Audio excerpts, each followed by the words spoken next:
Anak muda galau di sini, partisipan 165.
Bapak jawab ya, kamu 1, 2, 3, 4. Iya, bantu.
Ngomong ndak seminar 2.30 subuh itu dak teh. 2.30. Jadi bertanyalah kami di grup tahunnya 14.30.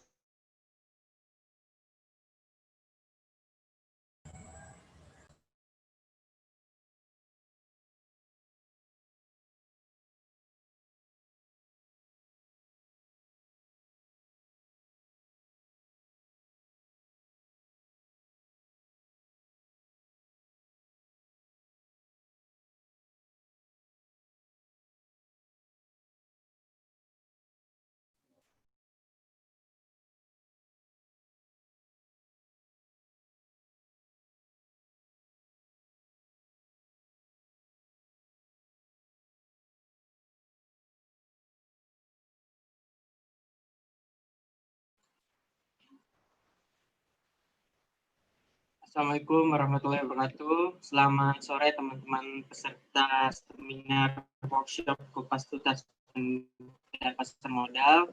Saya ingin memberitahukan bahwa acara akan dimulai pukul 3 sore. 3 pukul sore nanti diharapkan teman-teman untuk mentaati peraturan yang sudah ditentukan dari Asosiasi KSPM seluruh Indonesia. Untuk setiap peserta diwajibkan menggunakan nama asli sesuai dengan nama yang ingin dicantumkan pada sertifikat, dan diharapkan mematikan suara atau mic, dan jangan unmute sebelum ada instruksi dari moderator, dan peserta diharapkan menonaktifkan video sepanjang acara kecuali saat foto bersama nanti, dan mengikuti kegiatan dari awal hingga acara selesai.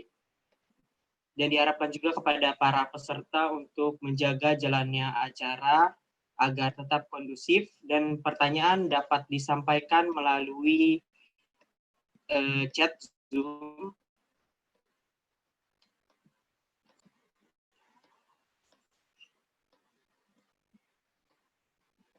Dan nanti di akhir acara kita akan mengirimkan link untuk peserta mengisi formulir feedback acara pada hari ini.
Sudah ada Bu Popi juga di sini. Halo Bu Popi. Selamat sore Bu Popi. Selamat sore. Oke. Gimana kabar Bu? Alhamdulillah.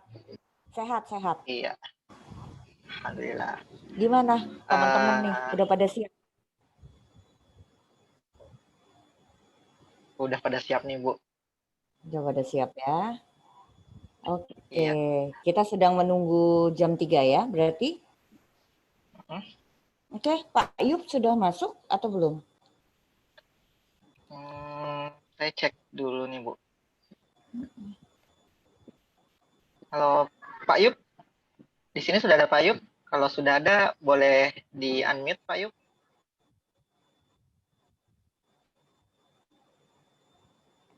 Kayaknya masih joining. Oke.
Aku izin unmute dulu ya.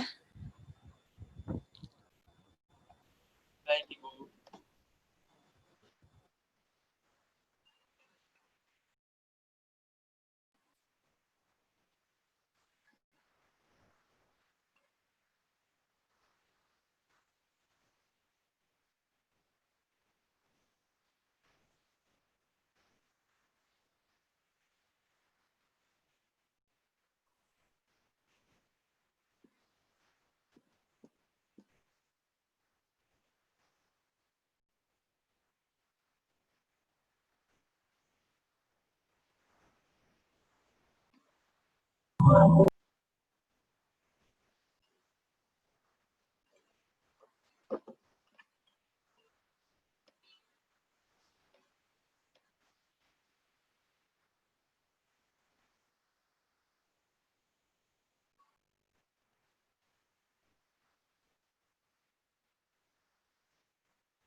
Halo Pak Yupiter. Pak Yupiter juga sudah gabung di sini. Selamat sore Pak Yupiter.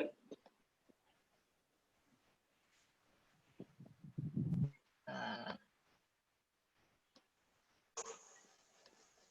halo Pak Yup. Pak Yup masih ini kayaknya.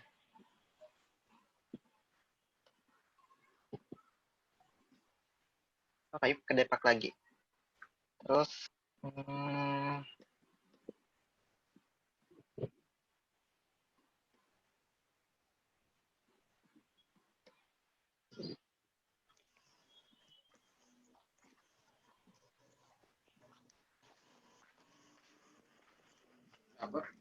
Enggak. Enggak, pulang. Iya.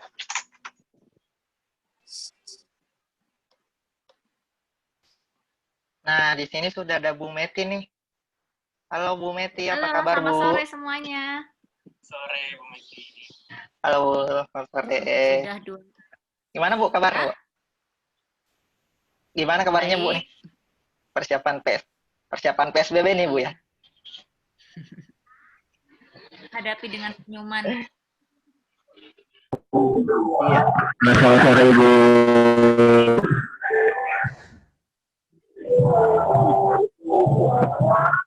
Dua ratus tiga puluh empat.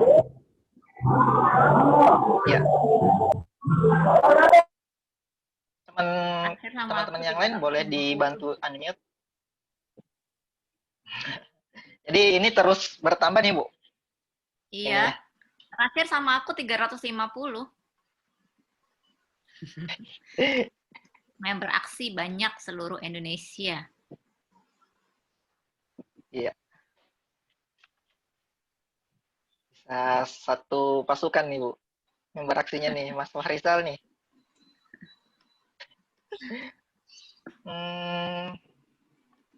Aktif banget Mas Fahrizal. Oke, Bu Popi sudah ada. Saya cek.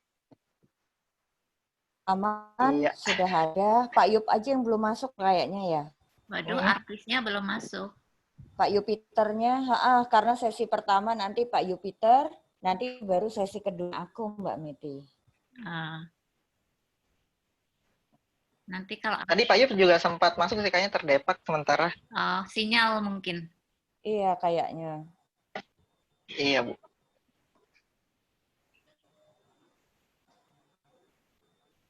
Lagi nggak hujan sih Jakarta kayaknya, jadi harusnya aman.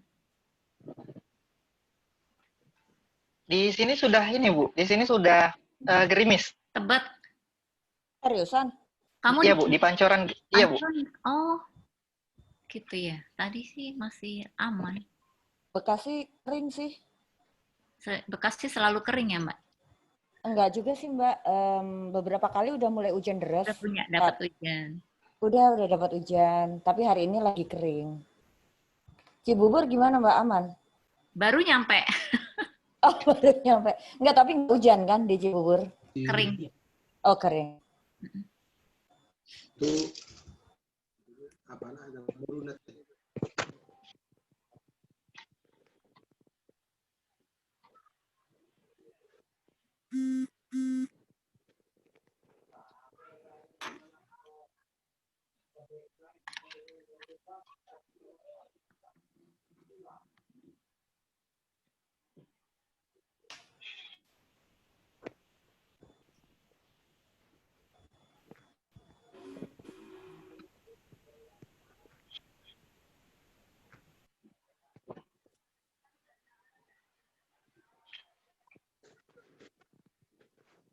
Oh ya, di sini sudah ada Pak Yupiter, sudah gabung juga nih.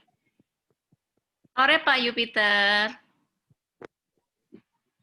Masih mute. Selamat sore Pak Yup.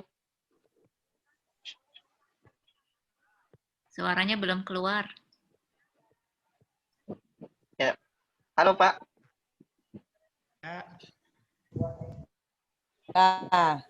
Oh ya, ini. Kecil. Coba saya besarkan dulu.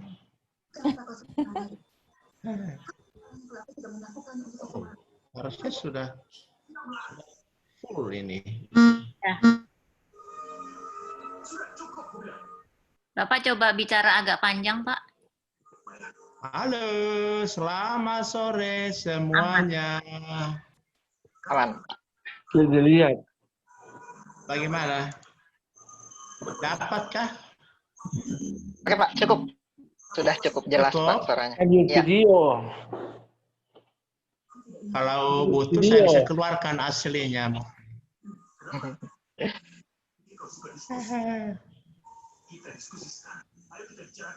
Saya bermasalah di sini sinyalnya. Gimana kabarnya? Gimana kabarnya Pak Yub? Baik-baik saja Pak. Baik, Sehat. saya Mufli. Hanya wifi-nya terpaksa saya matikan karena nggak stabil. Jadi saya pakai kuota aja. Tampaknya itu bisa lebih stabil, Pak, daripada WiFi hari gini ya. Iya, iya betul.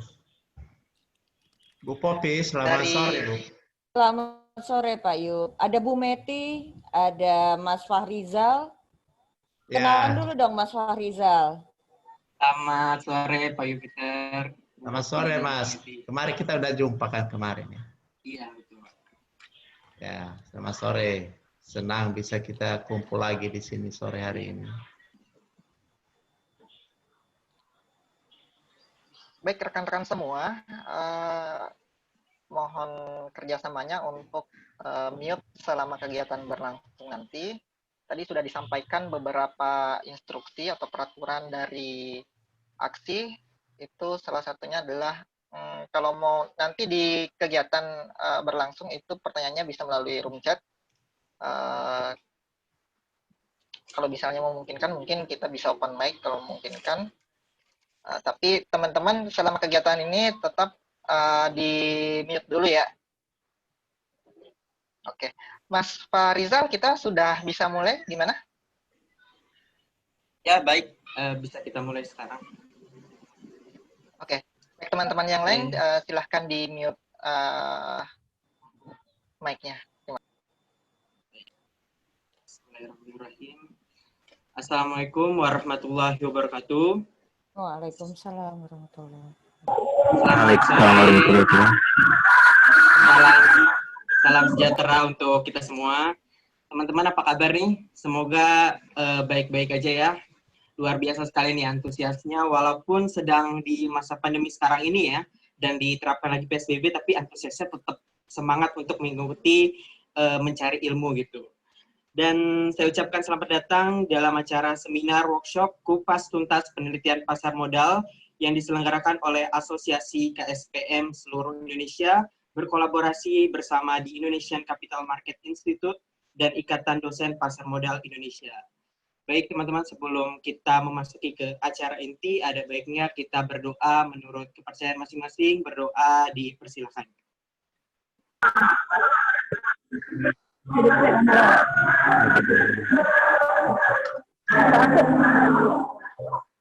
Berdoa selesai, terima kasih.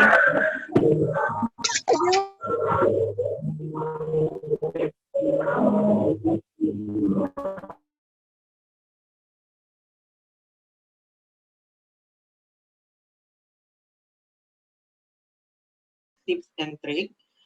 Dan pada kesempatan hari ini juga semua itu akan dibahas tuntas oleh narasumber kita yang sangat luar biasa nih, yaitu Bapak Yupiter Bulo selaku Sekretaris Jenderal IDPMI. Selamat sore Pak Yupiter.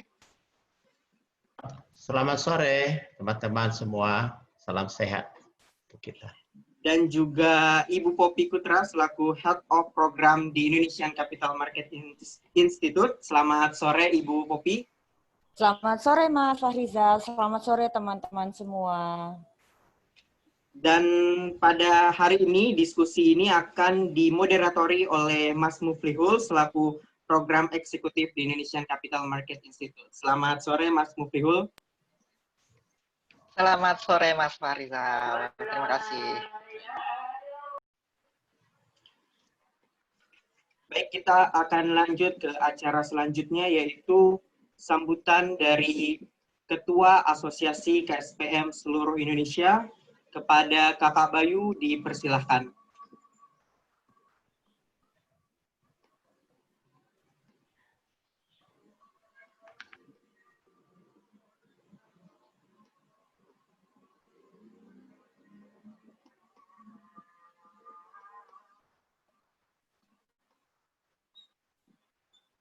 Kepada Kakak Bayu.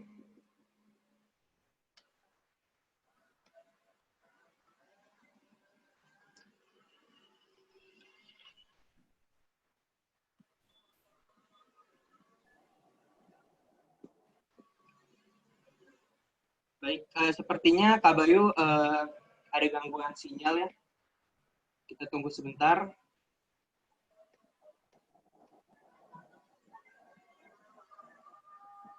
Patris, Mami lagi tidur.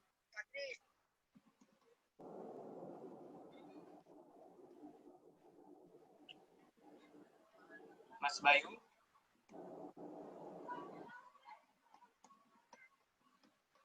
Oke, Mas Bayu sudah terhubung. Acara selanjutnya itu sambutan dari Ketua Asosiasi KSPM seluruh Indonesia kepada Mas Bayu. Dipersilakan.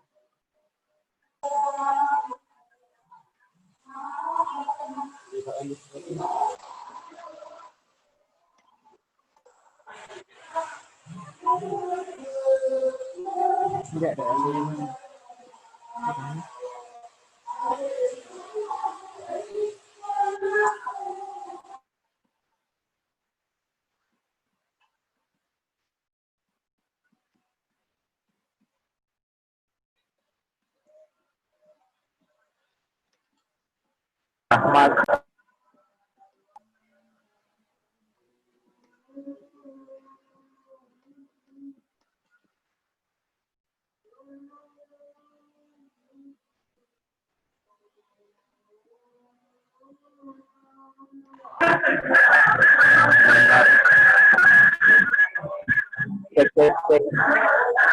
Ada suara saya? Ya, ada Mas Bayu, silakan. Assalamualaikum warahmatullahi wabarakatuh. Waalaikumsalam warahmatullahi wabarakatuh. Ya, untuk kita semua,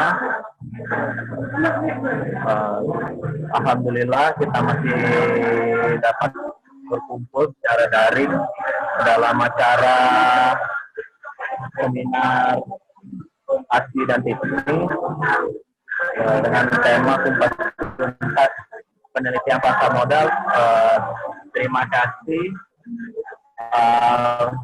untuk Ibu Nati selaku pimpinan dari sini, juga Bapak Jupiter selaku sekjen dari IDPMI.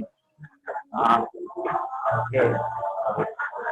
Dan juga Ibu Popi dari SISMI dan juga Mas Mufli sebagai moderator hari ini. Mungkin kata sambutan saya nggak banyak karena melihat kondisi dan waktu.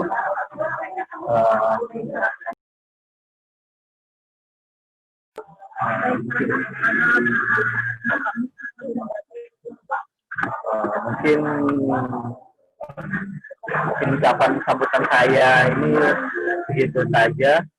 Melihat waktunya, saya kembalikan ke Mas Mufli kembali. Terima kasih. Wassalamualaikum warahmatullahi wabarakatuh. Waalaikumsalam warahmatullahi wabarakatuh. Terima kasih Mas Bayu atas sambutannya. Selanjutnya sambutan dari Direktur Utama di Indonesian Capital Market Institute kepada Ibu Meti Yusantiati, dipersilakan Bu. Baik, selamat sore teman-teman semuanya. Sore. Selamat sore, Bu. Assalamualaikum warahmatullahi wabarakatuh.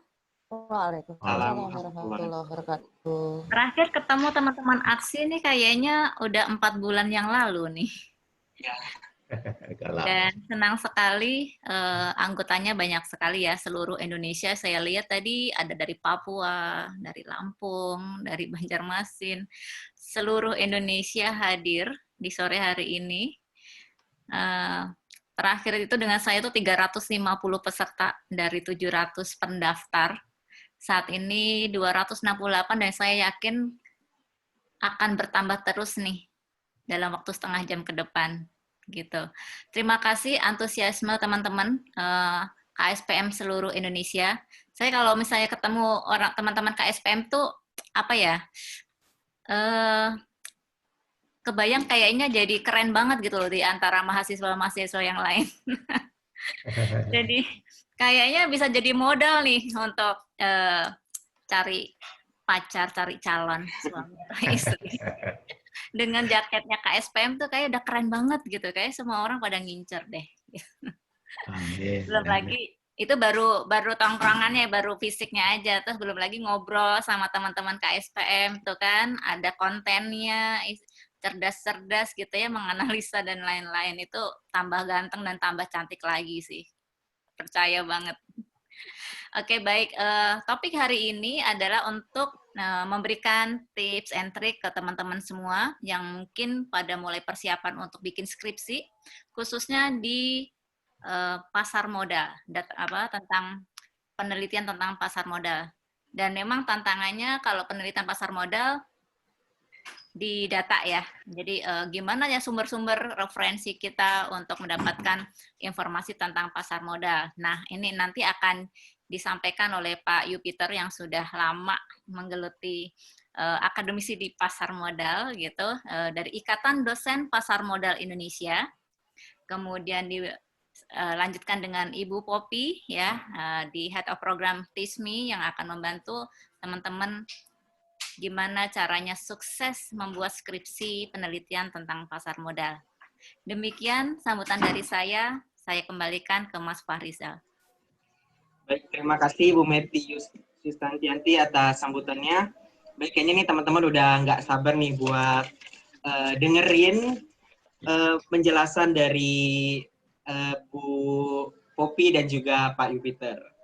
Baik, tanpa berlama-lama, saya persilahkan kepada Mas Muflihul untuk memoderatori diskusi pada hari ini. Silahkan Mas Muflihul. Iya.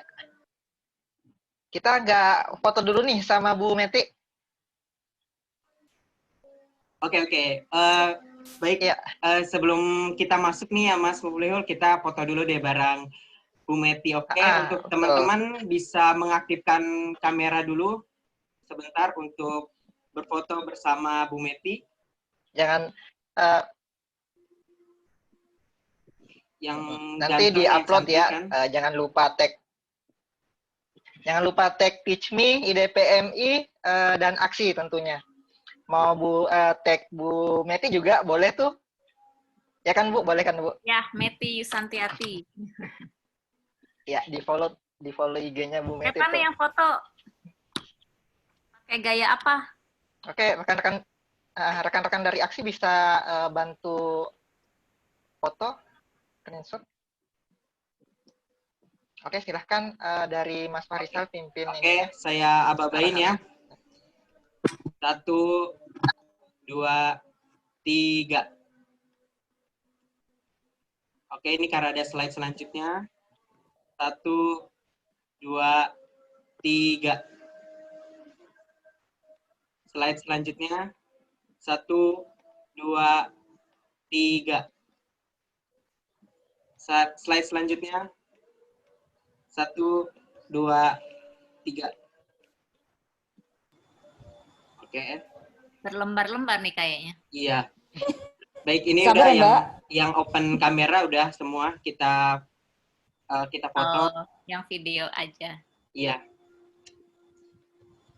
Baik, setelah berfoto kita bisa langsung ke acara inti, Mas Muflihul. Dipersilakan.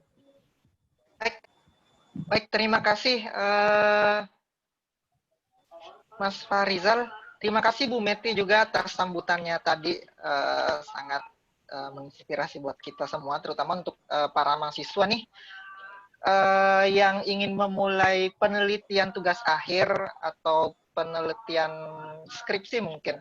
Apalagi di masa-masa pandemi sekarang kan, kita mau meneliti di lapangan juga tidak memungkinkan. Jadi caranya mungkin opsi yang lebih cepat mungkin kita bisa meneliti secara kuantitatif. Salah satu caranya adalah melalui pasar modal. Kalau teman-teman dari perekonomian, dari Fakultas Ekonomi, atau yang di bisnis juga, itu untuk menyelesaikan cepat skripsi itu dari saya. Itu kemarin saya pakai data kuantitatif dan bisa cepat selesai. Nah, saya ambil datanya itu data pasar modal karena sudah ada data sekunder gitu. Nah, berbicara tentang lebih lanjut mengenai data, mengenai penelitian di pasar modal, kita sudah ada 2 pemateri di sini. Ada Pak Yupiter. Halo Pak Yupiter, apa kabar Pak? Terima kasih, selamat siang Mufli. Baik, salam sehat untuk kita semua ya. Iya. Ya, terima kasih Pak. Kemudian pembicara kedua ada Bu Popi Putra. Halo, selamat siang menjelang sore, Bu Popi. Selamat siang menjelang sore juga Mas Mufli. Apa kabar? Ya, alhamdulillah baik Bu. Bu Popi apa kabar Bu? Baik, alhamdulillah sehat.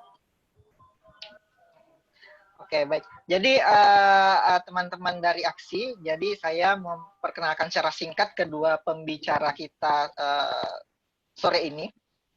Ini Pak Yupiter Gulo merupakan Sekjen, Sekretaris Jenderal dari Ikatan Dosen Pasar Modal Indonesia. Jadi beliau merupakan dosen juga di Trisakti School of Management. Kemudian beliau beliau aktif menulis di beberapa portal penulisan ya Pak gitu.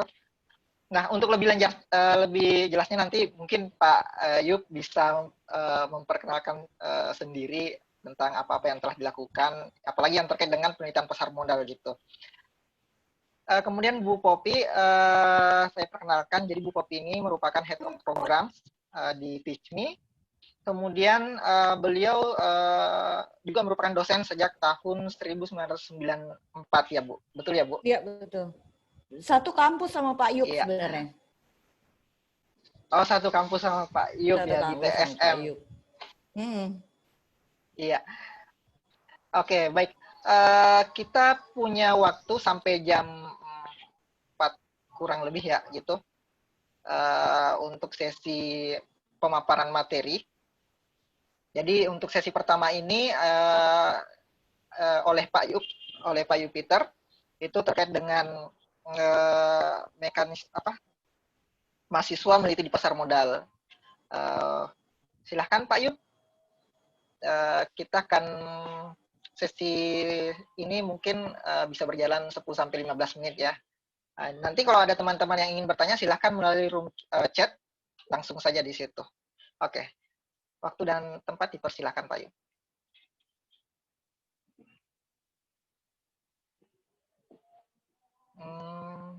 Pak Yup masih suaranya masih unmute Pak. Halo? Sudah? Ya, oke. Baik, terima kasih Pak Bung Mufli atas kesempatan pertama untuk saya.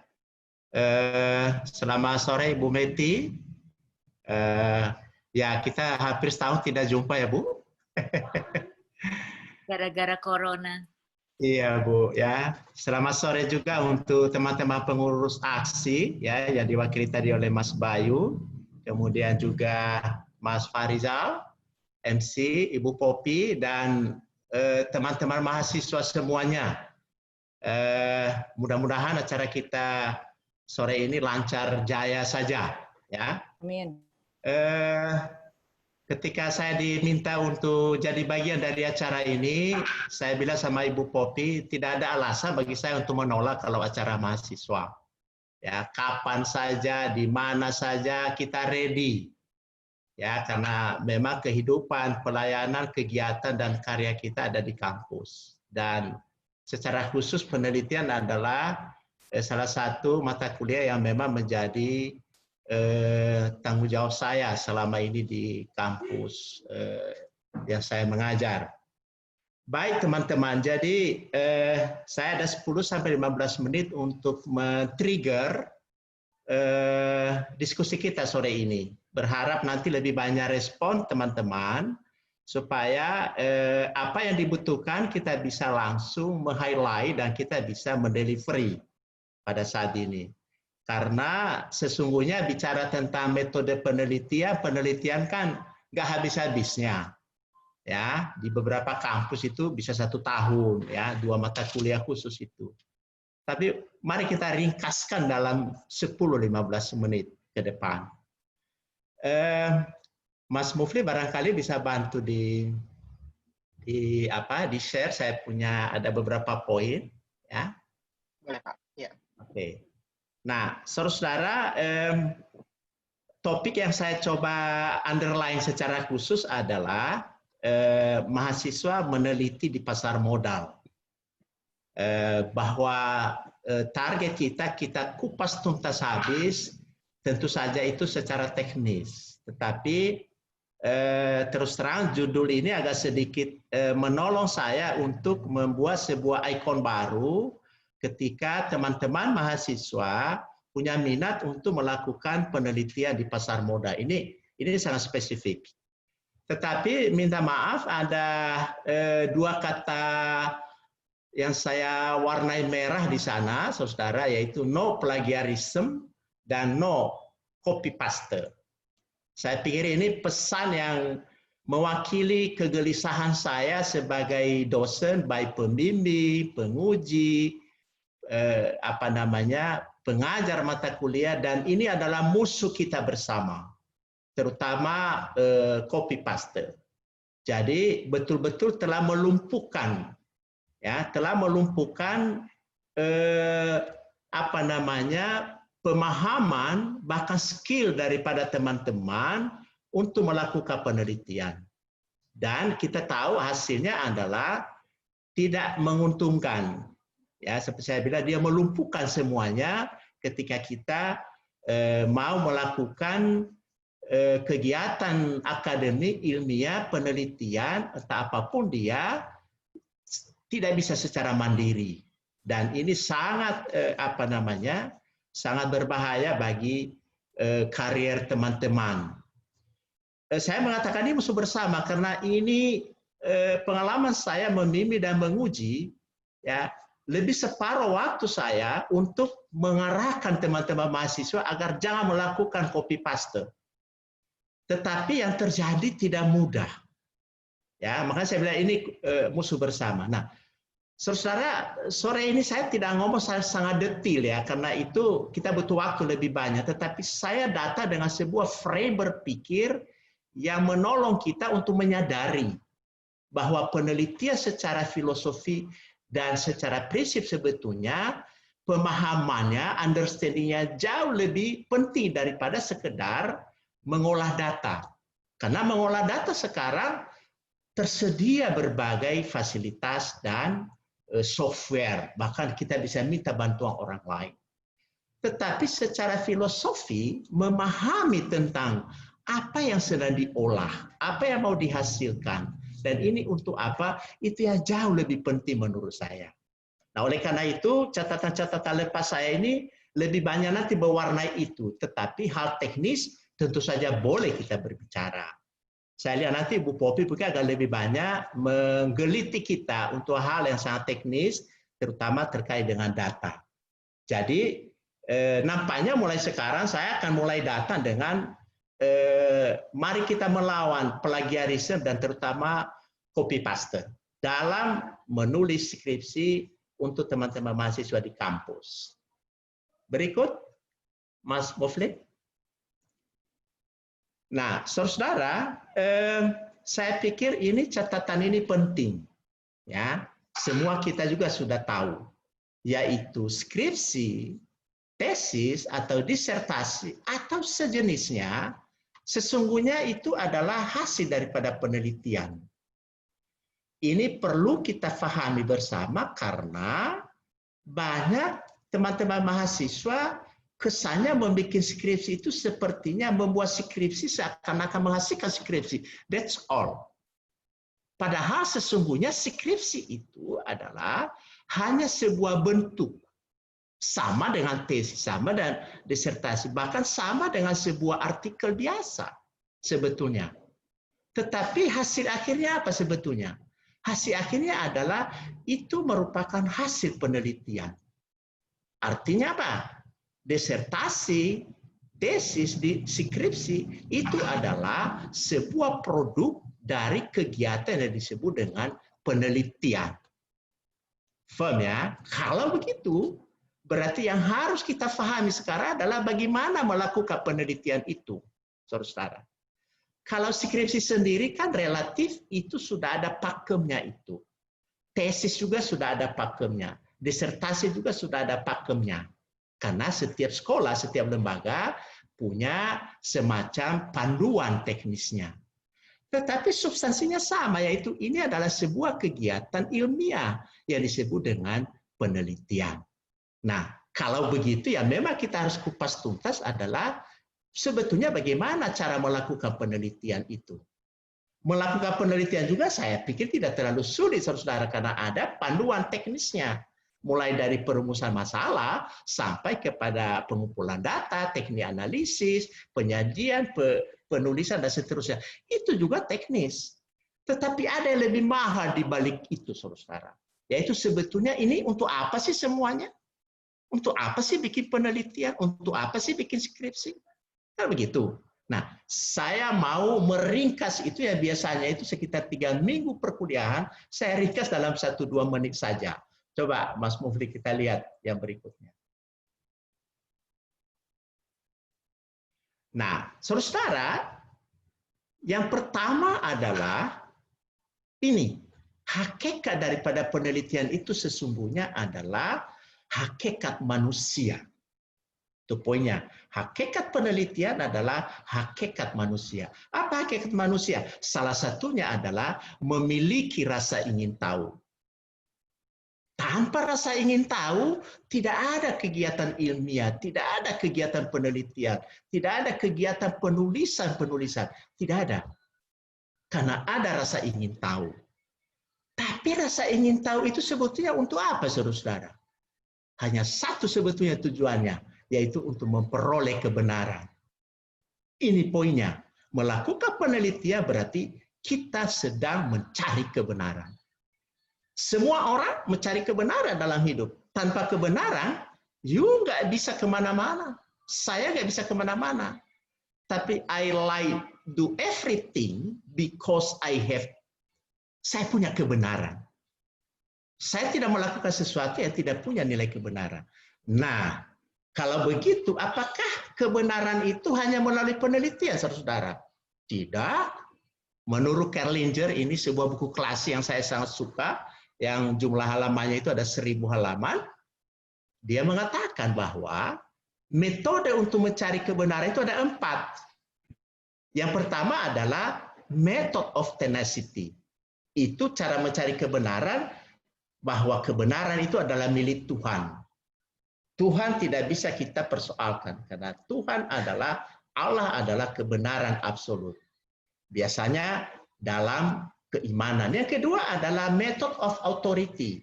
Siapa yang berkuasa, dia ngomong dianggap benar, walaupun secara fakta belum tentu benar. Misalnya presiden ngomong dianggap benar, atau direktur perusahaan ngomong dianggap benar. Yang ketiga adalah intuisi. Make common sense. Setiap orang punya kan intuisi. Tetapi yang lebih utama dalam kegiatan akademik adalah method of science. Itu adalah riset. Jadi yang kita kerjakan ini riset. Jadi kita mencari kebenaran dengan cara metode ilmiah, yaitu punya sistematika, punya urutan kerja, punya tools, punya paradigma, punya semua frame yang dibangun. Next, Mufli.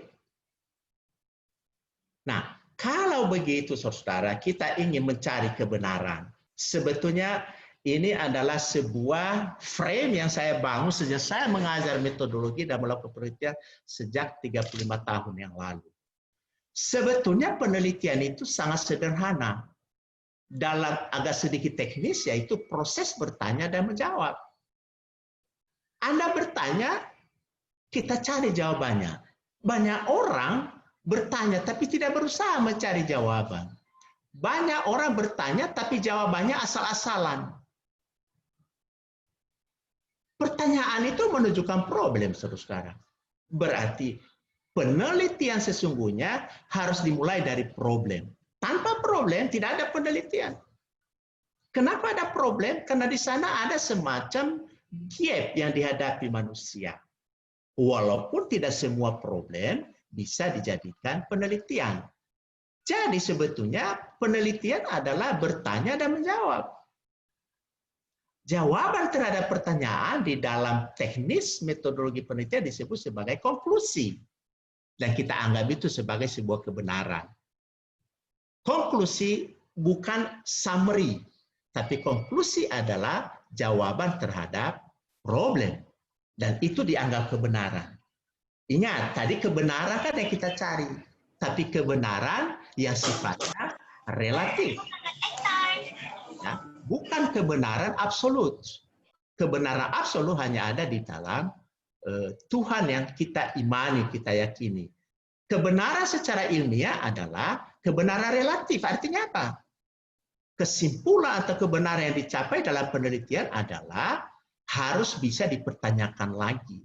Harus bisa diteliti lagi oleh orang lain, saudara. Nah, problem adalah representasi dari masalah yang dihadapi yang menjadi objek daripada penelitian. Secara teknis metodologi, problem itu dirumuskan dalam bentuk pertanyaan atau research question. Berarti research question ini menjadi titik pangkal melakukan penelitian. Oleh karena itu, merumuskan research question menjadi menentukan konklusi.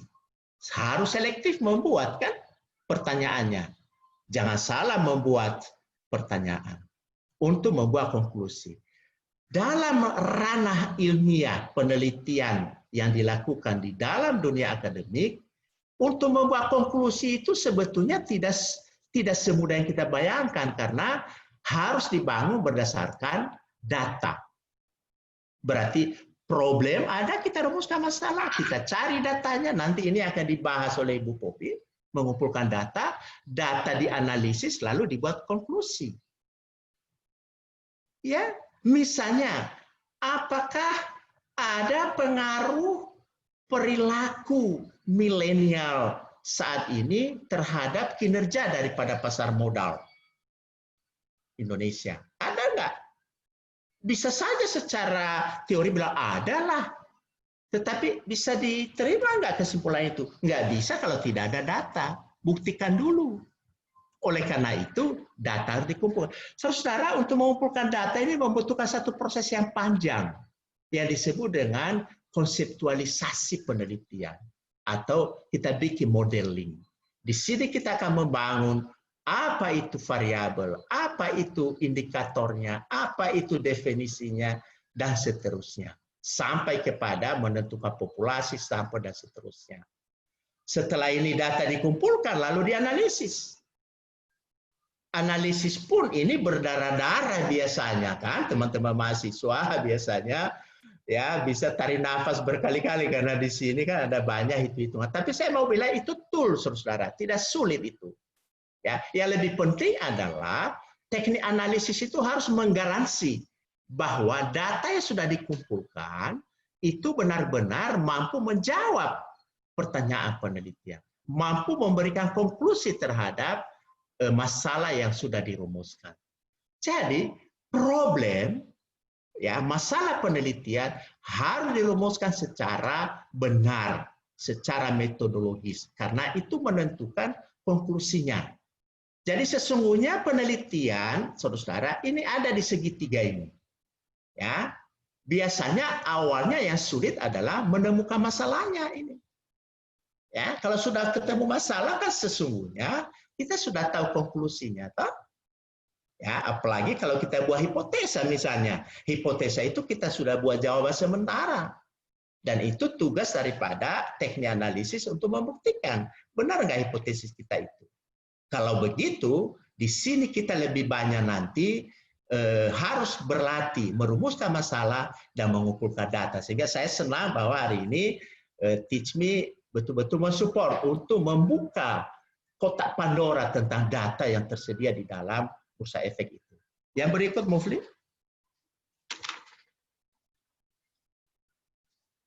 Nah, yang berikut adalah pertanyaannya sebetulnya begini, saudara. Ini adalah merupakan hasil ramuan saya sudah cukup lama ya, sudah cukup lama ini sekitar 30 tahun yang lalu. Saya baca beberapa buku, akhirnya ini jawaban saya ketika mahasiswa menanyakan, Pak, saya mau meneliti apa? Ya, jawabannya adalah ada di dalam yang disebut dengan unit of analysis atau unit analisa. Ya, itu sering dicampur aduk dengan unit observasi, populasi dan sampel. Nah, saya tidak bahas terlalu jauh, saya masuk kepada unit analisis. Jadi dalam penelitian itu harus jelas apa yang kita akan analisis, apa yang kita kaji. Ya, yang kita kaji, yang kita analisis itu adalah yang hasil penelitian kita berlaku untuk dia. Untuk mudahnya, dalam bukunya Baby, saudara, dia mengatakan kalau mau meneliti, kenali aja ada 4 kelompok, ya, yaitu yang kamu teliti bisa individual, bisa orang, bisa juga kelompok orang, bisa juga organisasi, bisa juga social artifact. Ini mudah, saudara. Kita bisa menentukan individu, kita bisa menentukan organisasi, perusahaan misalnya. Tetapi yang harus diperhatikan adalah Anda mau bermain di ranah mana. Pertama, dimensi condition. Condition itu semacam karakteristik atau orientasi. Ya, sesuatu yang menunjukkan passion daripada orang yang kita teliti. Lalu yang ketiga adalah action. Ini yang lebih banyak kita teliti, perilaku action itu. Kalau kita memilih yang diteliti adalah individu, maka action individu itu pasti berbeda dengan perilaku daripada organisasi, saudara.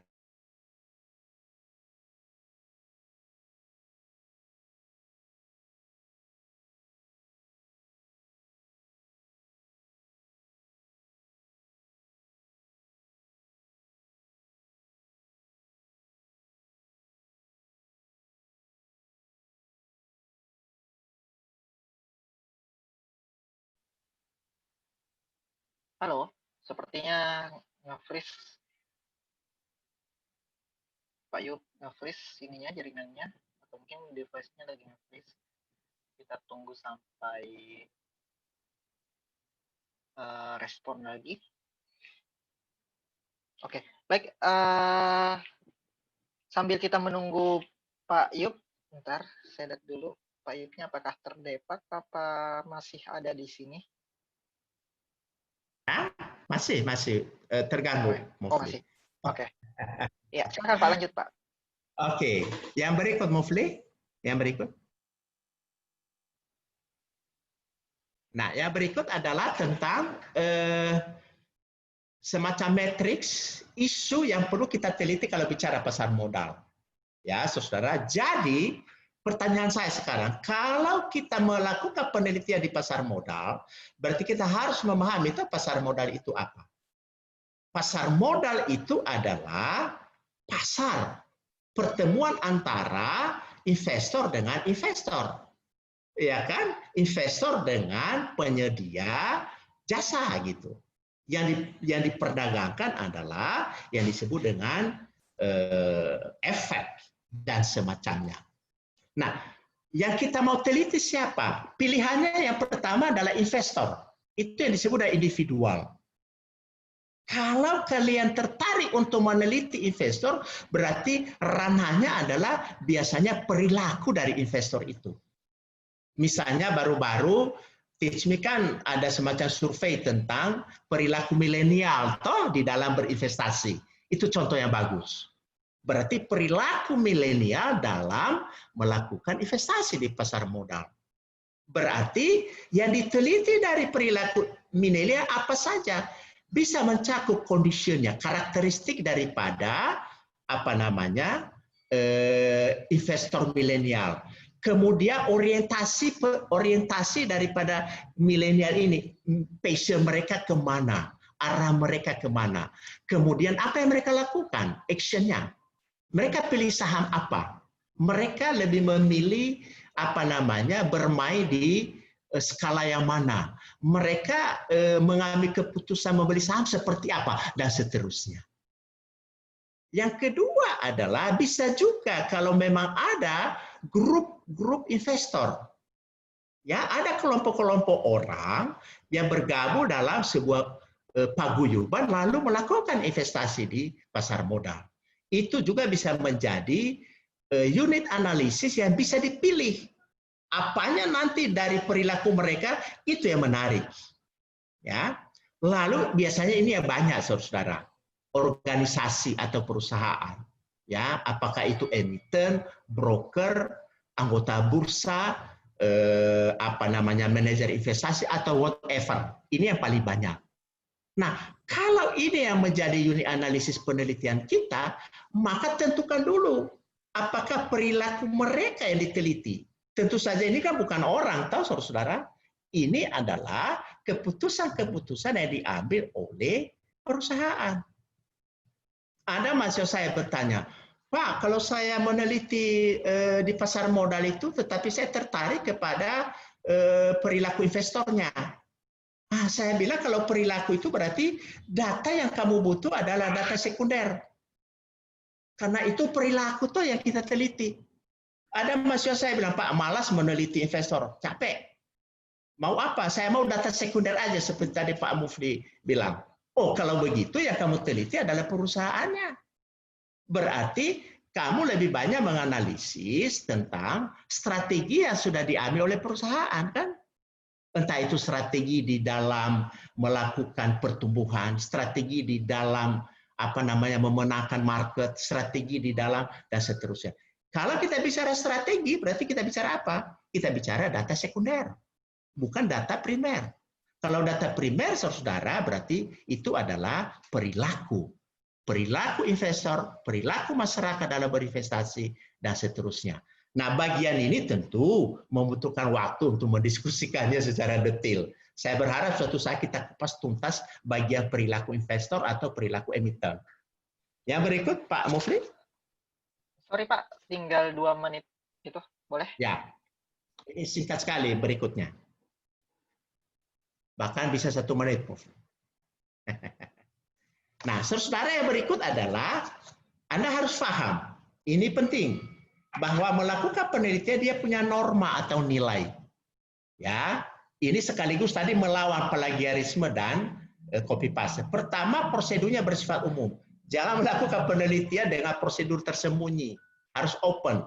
Bersifat objektif, jangan rekayasa data. Penemuannya dapat diulang. Kita harus memberi kesempatan ke orang lain meneliti yang kita teliti. Siapa tahu beda hasilnya di kemudian hari. Penemuannya berlaku umum, itu harus di-open kepada publik. Akumulatif dan bermakna praktis. Dia menjadi menyambung dengan semua hasil penelitian yang lain sebelumnya. Dan terdapat kebenaran pribadi, artinya tidak boleh diintervensi oleh orang lain. Ya. Yang berikut, Pak Mufli.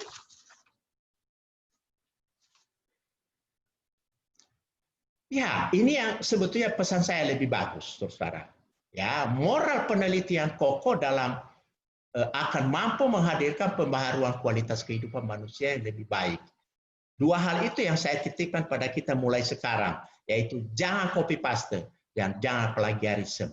Pengalaman saya menjadi blogger di Kompas, saudara, dalam 2 tahun saya menghasilkan 715 artikel, dan itu bebas plagiarisme, bebas copy paste, karena Kompas itu dia punya Turnitin yang sangat kenceng. Kalau lebih dari sekian persen kita ambil orang lain, dia langsung blok. 3 kali berturut-turut dia ketahuan, kita akan dimatikan akun kita. Ya, itu menarik juga, bisa dimanfaatkan oleh teman-teman untuk berlatih, meneliti, dan menulis. Yang berikut, Pak Mufli. Ini the last page. Nah, saudara, ini adalah sebuah catatan saya yang menjadi kristal dari apa yang saya renungkan pada kesempatan yang 10 menit ini. Perubahan hanya mungkin akan muncul dari orang-orang yang terus-menerus mempertanyakan dan mencari jawaban terhadap pertanyaan-pertanyaan itu tanpa lelah sepanjang kehidupannya. Mempertanyakan dan mencari jawaban adalah hakikat daripada penelitian.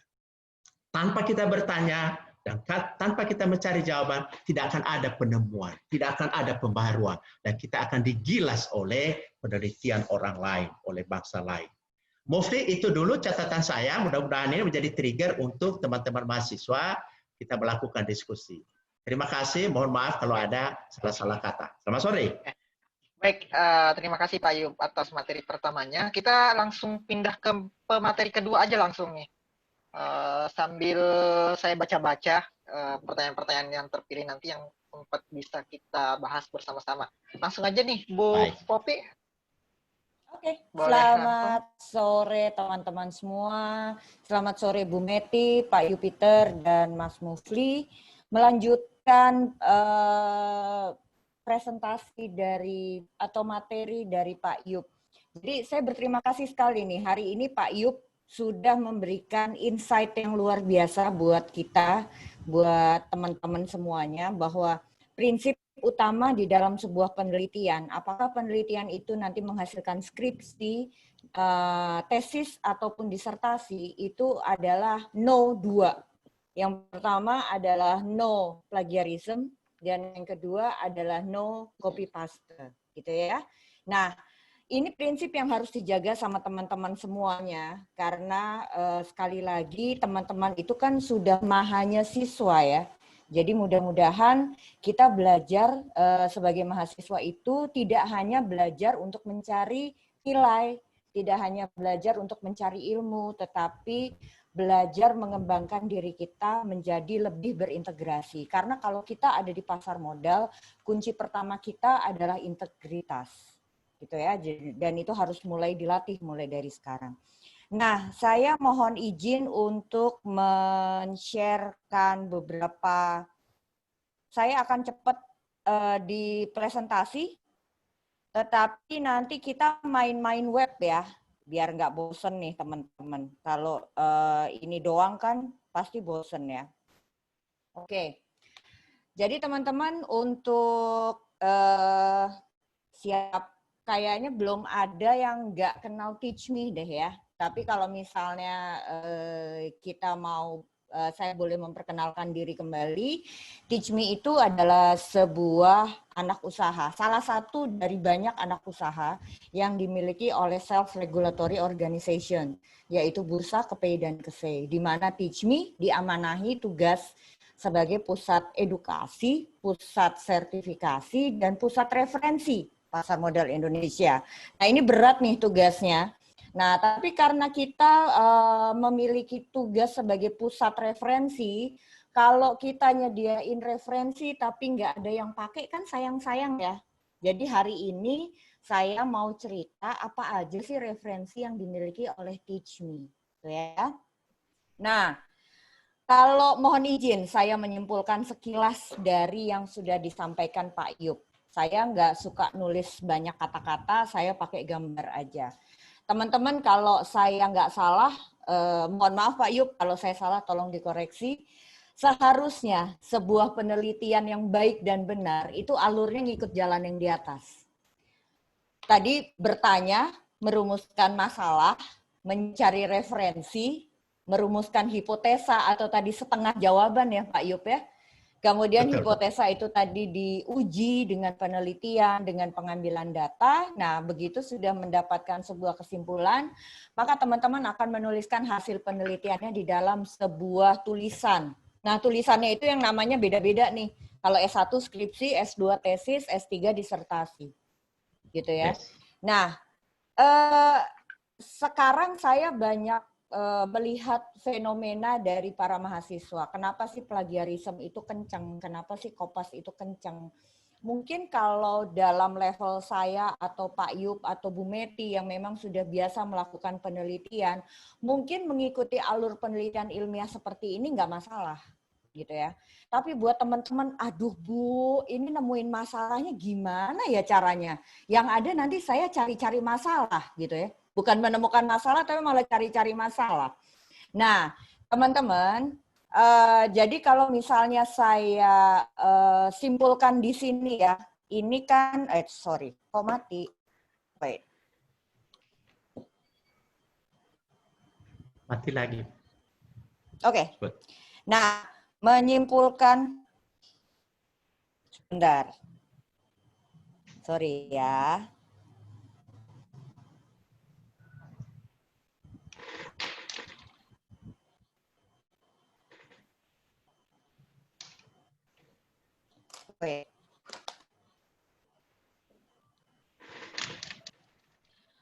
menyimpulkan masalah atau menemukan masalah itu biasanya ada di bab 1. Kemudian kalau mencari referensi penelitian bagi teman-teman yang menulis skripsi dari dari jurnal lain, biasanya mencari referensi ini ada di bab 3, merumuskan hipotesanya ada di bab 1, melakukan penelitian, mengambil data dan mencari kesimpulan itu ada di bab 4 sampai 5. Kira-kira seperti ini ya. Nah, sekarang saya mau ngajak teman-teman ambil shortcut. Jadi sekarang saya ngajakin teman-teman ngakal-ngakalin Pak Jupiter nih, yang dosen senior nih, lebih senior dari saya. Jadi teman-teman gini, langkahnya dibalik. Kalau teman-teman mau melakukan penelitian, tunggu ya, sorry. Kalau teman-teman mau melakukan penelitian, maka teman-teman dibalik sekarang, coba dong cari referensi sama sumber datanya duluan. Bolak-balik. Cari referensinya dari mana? Kalau teman-teman nulis skripsi, biasanya akan disuruh cari dong referensi jurnal, gitu ya. Nah, sekarang teman-teman, Teach Me menyediakan jurnal yang namanya Jurnal Pasar Modal dan Bisnis sebagai referensi teman-teman untuk mengambil jurnal-jurnal yang terkait dengan pasar modal.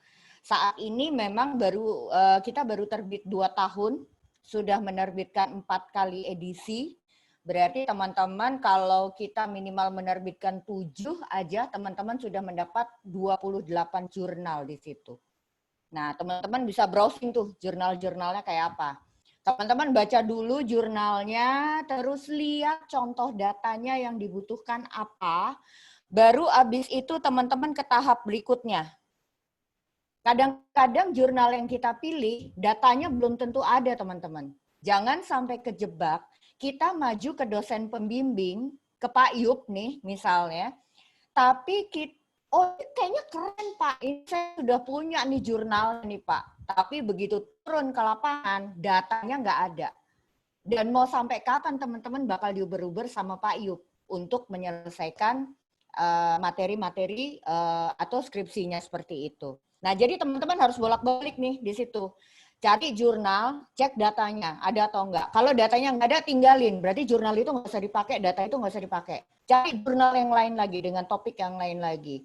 Cari data lagi. Nah, kalau teman-teman suatu saat jurnal sama datanya udah match, baru teman-teman masuk ke tahapan yang ini. Coba rumuskan masalahnya seperti apa. Dan teman-teman udah gampang kan, udah tinggal ini bukan plagiarism ya, tapi maksudnya teman-teman tinggal mencontoh apa yang dituliskan di jurnal tersebut, gitu ya. Biasanya kan kita sudah mengikuti rumusnya, cuma datanya memang dimodifikasi lagi. Nah, setelah rumusan masalahnya ada, kita juga tinggal mencontoh rumusan hipotesanya seperti apa. Nah, udah jadi. Jadi teman-teman kerjainnya kebalik, dari bab 45 dulu, 3, 4, 5 dulu, nanti baru ke bab 1, baru nanti ditulis semuanya menjadi skripsi. Baru bukan menjadi skripsi, menjadi sebuah outline. Baru diajukan ke Pak Yup. Pak Yup, saya sudah punya nih outline-nya. Tapi teman-teman udah yakin pas ngomong, jurnalnya ada, datanya ada. Kalaupun tinggal kurang jurnal, teman-teman tinggal cari-cari di jurnal yang lain. Tapi sementara modal dasar teman-teman untuk ketemu dosen itu udah ada. Kalau teman-teman yakin referensinya sudah ada dan datanya pun juga sudah ada. Gitu ya teman-teman ya. Nah, sekarang kita coba utik-utik. Tadi saya cerita-cerita tuh tentang apa namanya? Tentang jurnal Teach Me. Jurnal Teach Me nyarinya di mana sih Bu Popi? Ntar susah lagi nyarinya. Ntar harus register lagi, harus bayar lagi. Tenang. Yang ada di Teach Me itu semua memang disusun untuk memudahkan teman-teman semua. Saya izin share screen satu lagi ya.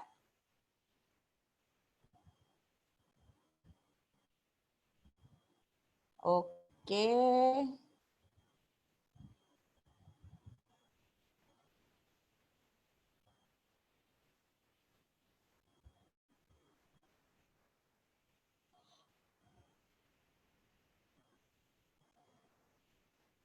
Sudah kelihatan ya teman-teman ya?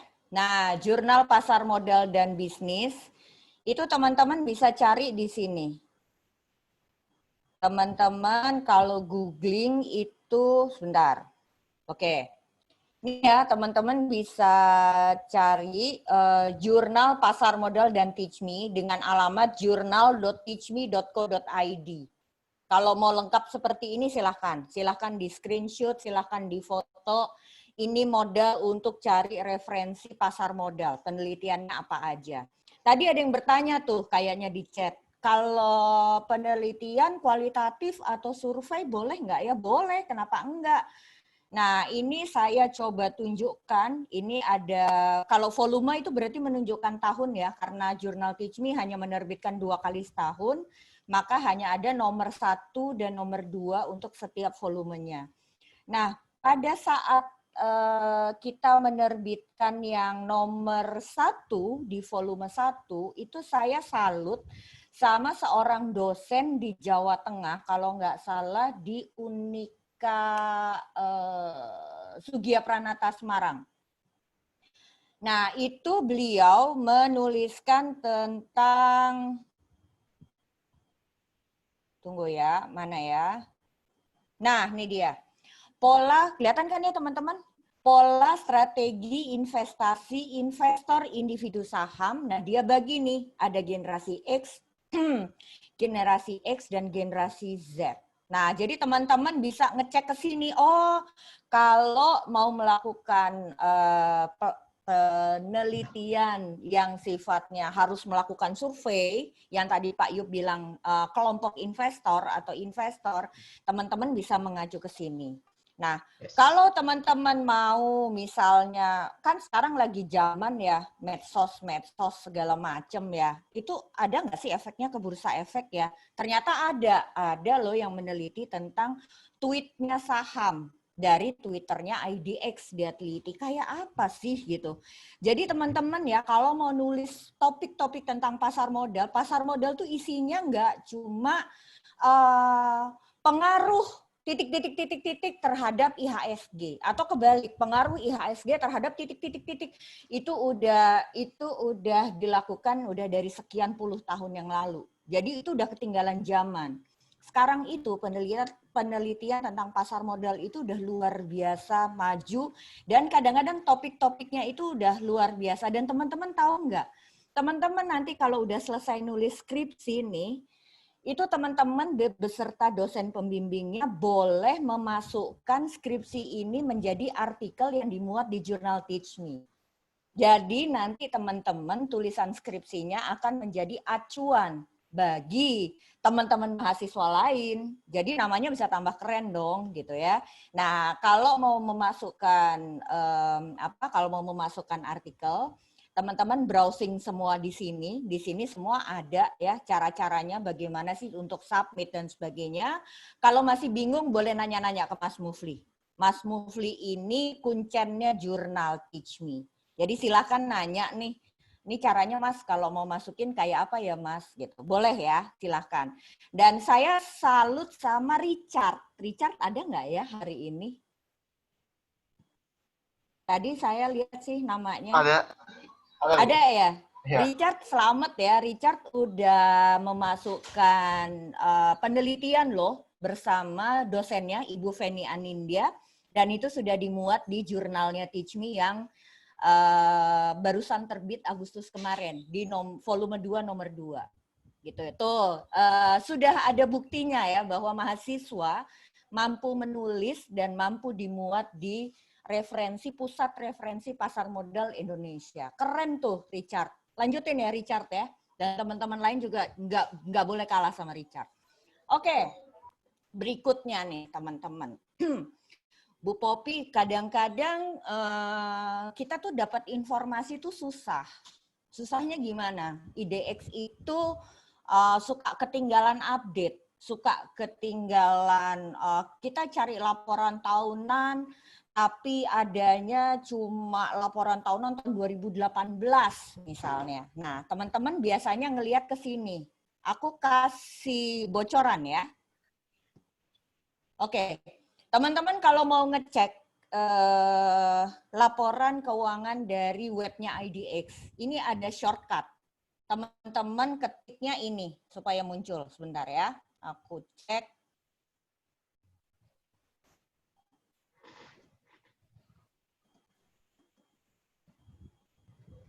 Teman-teman ketiknya ini. Aku ulang ya, sebentar. Bit.ly, aku bisa ngetik chat nggak ya? Chatnya dimatiin nggak, teman-teman?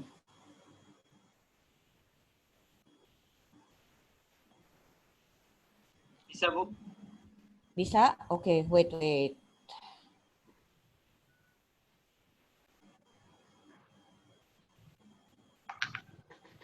Bentar. bit.ly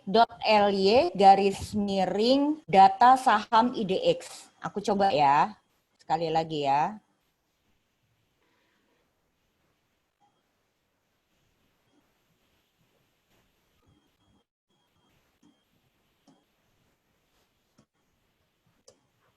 Ini ya teman-teman, bit.ly data saham IDX. Nah, kalau teman-teman masuk ke sini, maka teman-teman akan ketemu seperti ini.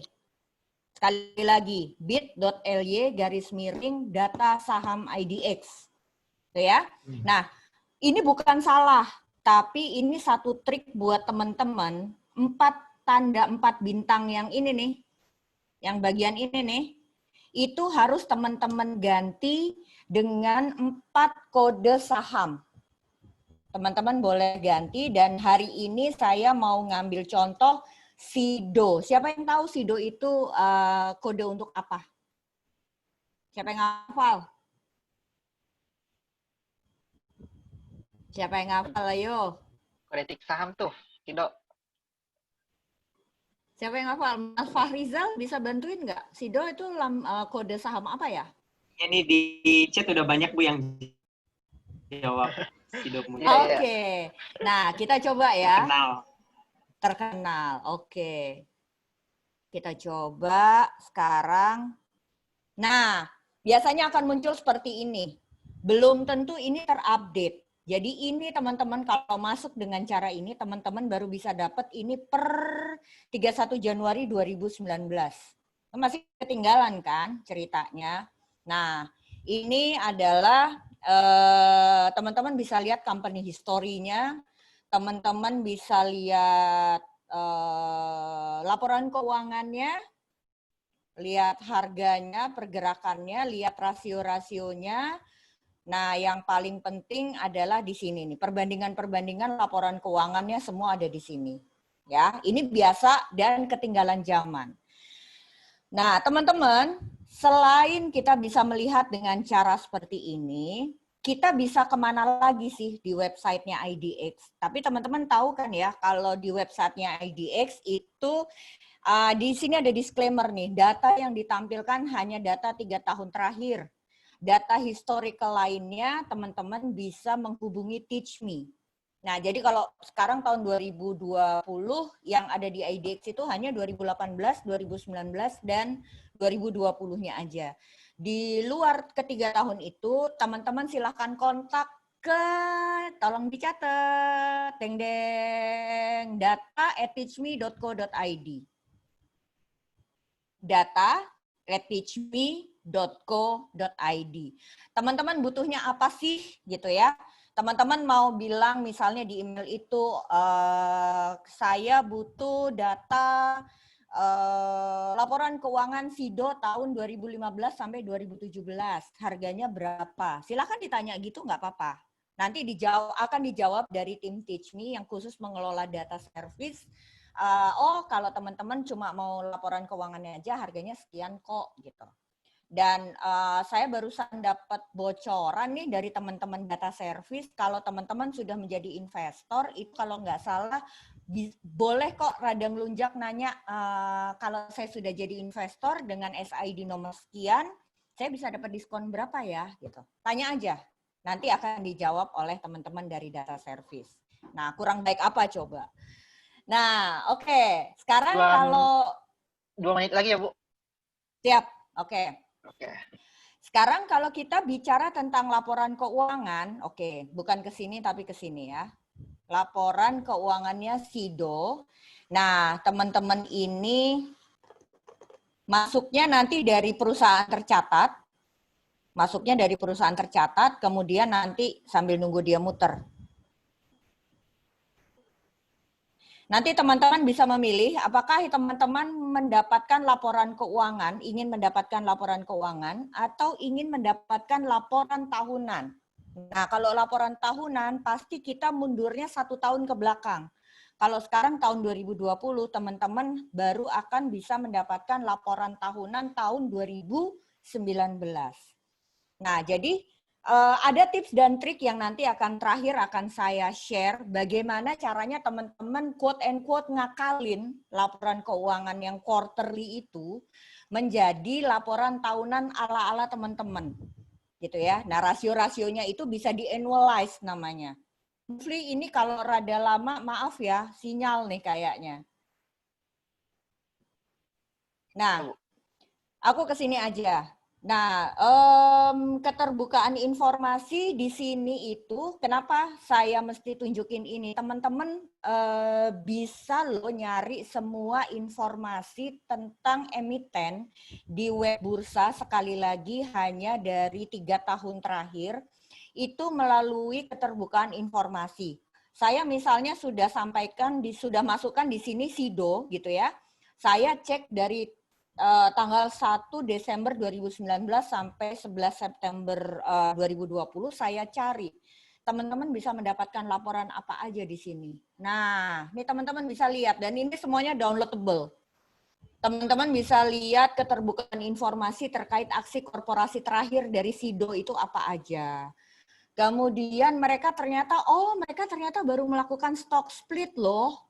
Itu bisa ngelihatnya dari sini. Kemudian mereka sudah mengadakan RUPS dengan ringkasannya seperti apa, sudah melakukan public expose, mereka sudah menerangkan tentang transaksi afiliasi dan sebagainya, luar biasa. Jadi yang teman-teman bisa dapatkan itu enggak cuma laporan keuangan aja. Jadi please be kreatif ya, data pasar modal itu enggak cuma laporan keuangan aja. Nah, saya mohon izin mau nge-share terakhir nih Mufli, terakhir, janji deh terakhir. Nah, jadi janji terakhir. Jangan di stop ya, Move ya. Oke. Aku coba stop dari sini. Jadi teman-teman tadi kan saya janji tuh mau coba kasih tips dan trik. Ini saya isinya full tips dan trik. Jangan dimarahin ya. Tentang, sorry ini saya nge-share dari handphone. Jadi mungkin agak, oke saya gedein. Teman-teman ini tips dan trik untuk menghitung rasio keuangan yang akan teman-teman annualize-kan. Contoh nih, teman-teman mau nulis skripsi 5 tahun. Dari tahun 2016, 17, 18, 19, dan 20. Tapi kendalanya teman-teman, kalau teman-teman ngecek dari keterbukaan informasi yang tadi, teman-teman baru ngedapetin laporan keuangan hanya sampai di kuartal 1. Atau kuarter 2, ya. Malah kadang-kadang cuma di kuarter 3. Nah, apa yang teman-teman bisa lakukan? Misalnya, sekarang kita mau ngecek angka net profit margin misalnya. Net profit margin itu nilainya di laporan keuangan yang kuarter 1, itu nilainya cuma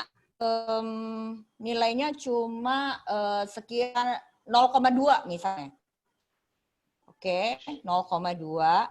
Nah, nggak bisa dong ya Bu, kan itu cuma kuarter 1. Simple, teman-teman kaliin aja 0,2 kali 4. Itu kira-kira adalah annualized net profit margin dari si SIDO misalnya, kalau nilainya segitu. Kalau teman-teman dapat datanya cuma laporan keuangan kuarter 1. Kalau teman-teman dapat laporan keuangan kuartal 2, teman-teman caranya dikali sama 2. Karena udah jalan setengah tahun ya. Kalau teman-teman dapat laporan keuangan di kuartal 3, agak aneh nih. Dikalinya dengan 4/3. Silakan ini dicatat. Ini tips dan trik penting kalau teman-teman mau menganalisa tentang laporan keuangan. Karena kadang-kadang data yang kita peroleh itu belum sampai tahun 2020, tapi teman-teman bisa menggunakan asumsi ini. Nah, jadi sekarang nggak ada alasan lagi untuk enggak bisa kreatif, tidak ada lagi alasan untuk plagiarism. Kalau mau nyontek, boleh, tapi yang dicontek adalah hanya rumusnya aja ya Pak Yup di dalam jurnal. Tapi data sama analisanya nggak boleh dicontek. Karena pasti kalau datanya berbeda akan menghasilkan analisa yang berbeda juga.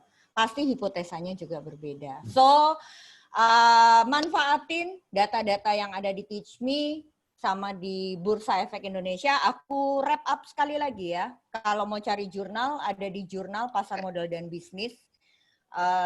Tadi alamatnya adalah www.journal.teachme.co.id.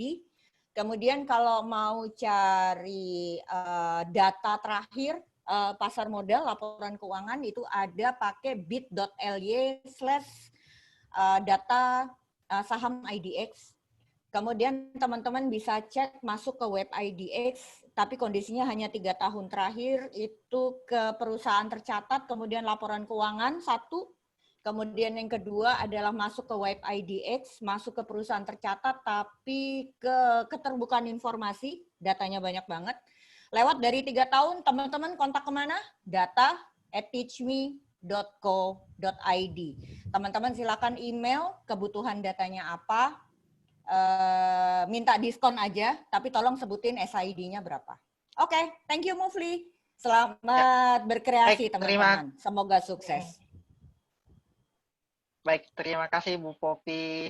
Ini kayaknya Bu Popi sudah langsung kesimpulan nih Bu tadi.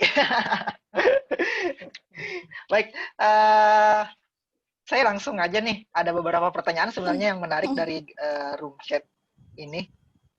Saya mungkin ada pertanyaan dari mana nih tadi?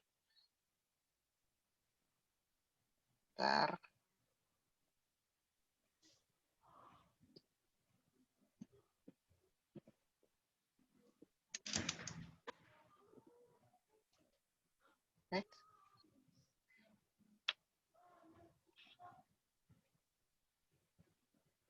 Ini ada pertanyaan dari kayaknya untuk Pak Yup nih Pak. Yang pertanyaan pertama tadi nih, orang pertama yang bertanya, apakah populasi dan sampel itu sangat berpengaruh? Ya Pak. Jadi pertanyaannya dari Ahdiyatul Hidayah dari Stay Rahma Amutai, itu pertanyaannya apakah populasi dan sampel itu sangat berpengaruh? Nah ini kayaknya pertanyaan mahasiswa banget nih Pak. Iya. Karena mahasiswa banget, jadi saya langsung jawab. Silakan, Pak, langsung. Sangat berpengaruh. Ya, itu artinya seperti saya katakan tadi, populasi itu sebetulnya menolong si peneliti membatasi cakupan penelitiannya. Jadi populasi itu sebetulnya kawasan di mana kita melakukan kajian. Itu populasi. Kenapa ada sampel? Seandainya anggota populasinya terlalu banyak, sehingga kita harus memilih representasi dari data itu. Tetapi ketika pakai sampel, mau tidak mau, arahnya adalah untuk meramalkan populasi. Tentu saja ya bagus kalau populasi dengan sampel sama gitu. Tetapi poinnya adalah populasi itu adalah yang menjadi kawasan dilakukan penelitian. Makanya dibatasi. Misalnya saya mau meneliti tentang industri manufaktur. Misalnya perbankan. Itu populasi saya. Berarti kalau di dalam perbankan itu ada misalnya 200 bank, yang baik sebetulnya kumpulkan semua data dari bank itu. Toh? Tetapi untuk apa kumpulkan semua kalau bisa diwakili 20 bank? Itu. Jadi biasanya pengambilan populasi dan sampel itu akan menentukan hasilnya bagus atau tidak, Mufli. Biasanya begitu. Jadi saya kalau membaca hasil penelitian, saya lihat dulu populasi sampelnya. Kalau saya lihat tidak baik, saya tidak baca itu. Ini kurang representatif, ini tidak gigit gitu. Itu. Jadi itu jawabannya, Mufli. Oke. Jadi dari Ahdiatur Hidayah, jadi jawabannya itu sangat-sangat penting ya terkait dengan populasi dan sampel itu. Nah, ini pertanyaan lanjutan lagi nih, Pak. Kayaknya untuk Pak Yub lagi nih. Boleh. Mana nih? Ini apa sih motivasi Bapak hingga mampu menulis banyak artikel nih? Jadi bisa sharing nggak, Pak? Biar kita bisa jadi penulis kayak Pak Yub yang hebat menulis di beberapa artikel nih. Bisa sharing. Ya. Baik, terima kasih. Mufli sama si Ahdiatul ya yang menanyakan itu dari Kalimantan ini. Iya. Jadi ini kayak ini sih Pak. Ini kayak memberi motivasi juga untuk menulis skripsi juga gitu. Betul. Jadi kata kuncinya begini, Mufli dan teman-teman. Kalau kalian mau menulis skripsi, kalau menulis tesis disertasi, atau mau membuat makalah, kalau Anda tidak bisa biasa menulis, maka itu akan menjadi siksaan. Ya, itu berat sekali. Artinya apa? Sebetulnya bagi seorang insan akademis, termasuk kita mahasiswa, menulis itu menjadi kebutuhan. Jadi karena kebutuhan harus dilatih jam demi jam. Nah, memang ini sebuah pembuktian diri aja sejak 2,5 tahun yang lalu kan, Mufli, nggak sampai lah 25 bulan yang lalu kan. Lalu saya mulai menguji, bisa nggak saya menulis artikel 1 tiap hari? Dan ternyata bisa. Sampai hari ini. Bahkan kadang-kadang 2 atau 3 kalau lagi moodnya keluar. Ya, istilahnya apapun yang keluar pun bisa ditulis. Seperti hari ini, nanti sore akan keluar artikel tentang mahasiswa meneliti membuat skripsi, no plagiarism, no copy paste. Ya, seperti itu. Nah, jadi sebetulnya ketika kita biasa menulis, sebetulnya tidak sulit. Yang sulit itu mikirnya, kalau sudah biasa menulis. Dan sekaligus, karena profesi saya mengajar, Mufli, maka tidak ada alasan untuk tidak bisa saya ceritakan apa yang saya sudah ajarkan di kelas. Sebab biasanya yang diajarkan di kelas itu kan terlalu luas, tetapi aplikasinya kan sebetulnya hanya 1-2 hal penting. Ketika kita menulis, sesungguhnya kita sudah menguasai sesuatu itu, sehingga kita bisa share kepada orang lain. Ingat ya, belajar itu kalau hanya mendengar, Mufli, itu langsung hilang. Kalau mendengar lalu menulis, lumayanlah. Mendengar, menulis, lalu menceritakan ke orang lain. Wah, itu nggak hilang itu. Mendengar, menulis, menceritakan ke orang lain, lalu menuliskannya menjadi artikel. Itu tidak akan lupa seumur hidup. Bahkan terdokumentasi di dalam jejak digital. Jadi teman-teman silakan masuk di Kompasiana Blog, sebuah blog yang sangat populer saat ini karena di sana gratis, tetapi secara akademis sangat ketat, turnitinya 20% maksimal. Dan setiap hari kalian boleh menulis di situ. Itu ada sekitar 2 juta orang membernya. Setiap hari ada 300 artikel masuk di sana dengan beragam, mulai dari profesor sampai tukang kayu menulis di sana, mulai ibu-ibu rumah tangga sampai direktur perusahaan menulis di sana. Ada berapa menteri. Dan seperti biasa tulisan itu kalau memang menarik, kampung pasar modalnya Ibu Popi pasti bisa akan dirilis nanti di sana juga dengan kriteria yang juga sudah spesifik. Jadi silakan kalau kalian mengikuti jejak saya, silakan masuk di Kompasiana, nanti kita sering ketemu. Saya akan ajarin kalian untuk menulis. Kalau perlu bikin lagi webinar 1 kali lagi Bu Popi ya. Aksi bikin tentang bagaimana menulis artikel. Dalam 2 jam nanti saya bisa ajari. Semua bisa menulis. Nah, Siap. Lanjut mau. Ini aksi nih, gimana nih? Oke, baik. Terima kasih Pak Yub. Ini ada pertanyaan lagi nih.